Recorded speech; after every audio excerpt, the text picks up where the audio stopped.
When executives really struggle to find new employment, one of the temptations is to try and dumb down the resume and go for more junior roles.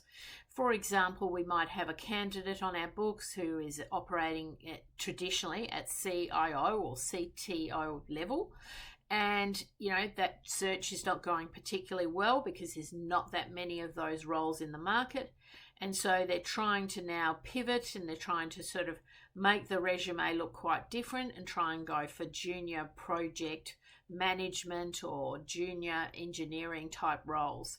And the reality is it very, very rarely works. And most employers will see through the dumbing down of the resume. So even if you got the resume looking right, you'll find that once you get into the recruitment process pretty quickly, the candidate will, eventually come across, the true colours will come through that you're too senior for the role that you've applied for.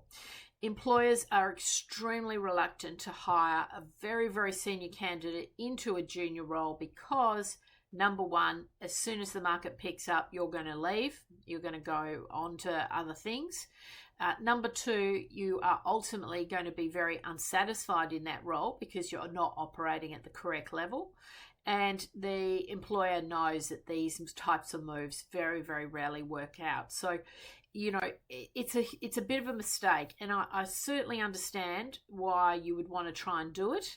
And there may be some circumstances where you can sort of pivot slightly, but I always believe it's better to try and stick to your guns and hold your nerve and stay focused on the role that you are best suited for in the market.